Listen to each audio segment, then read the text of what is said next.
Welcome to Innovation in Higher Education, a primer, Video 7. In this video, we will continue to learn about empathetic design. To review, the big idea for empathetic design is that adoption is the linchpin of disruptive innovation in higher education and elsewhere, and empathy paves the road to adoption.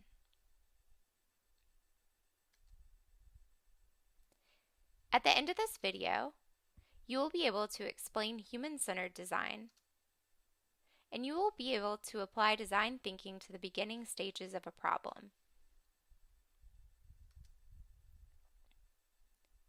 To review, in our last video, we talked about empathetic design.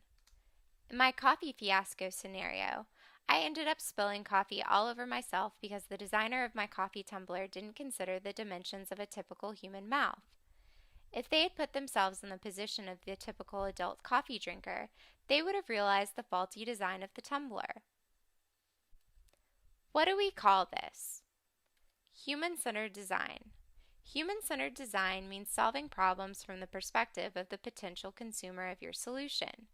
When we design empathetically, we're placing other people in the center of our design process.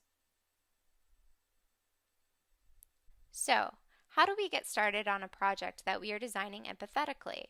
How do we put other people in the center of our design process?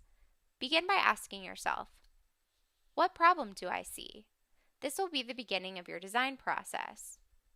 In my coffee tumbler situation, the problem is obviously that I spilled coffee all over myself, and that's unpleasant. Is this a problem for other people as well? Next, you would ask yourself, how could I make this issue better? In this situation, I want to create a product that better serves my coffee drinking needs. Trust me, it's a need. Do other people have similar needs? When you get to this brainstorming process, it helps to work in a team. Other team members can provide their perspective, and you can bounce ideas off of each other. Drafting ideas with other people is one way that we can put other people at the center of our design process. There are some other important questions that you and your team will need to ask yourselves. For one, how can you measure the success of your design? How can you ensure that your design really addresses the needs of your consumer? Suppose I design a tumbler that is fairly universal to the standard adult mouth, but the handle of my tumbler only comfortably fits right-handed people. No one on my team noticed this because we're all right-handed. It's crucial to prototype your design with people outside of your team. Even when we think empathetically, we sometimes overlook flaws in our designs.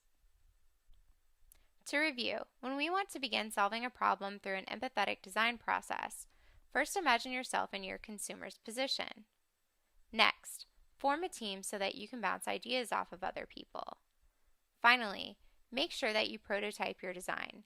Even teams with the most empathetic intentions can overlook flaws. We will now assess what you learned in this video.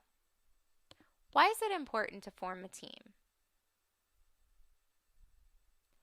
If you said something along the lines of, bouncing ideas off of other people increases the likelihood that we will be able to create a human-centered design and avoid overlooking design flaws, you are correct. If you would like to read more on these topics, please view these references. Thank you for watching our video, and we encourage you to keep learning. Continue on to video 8.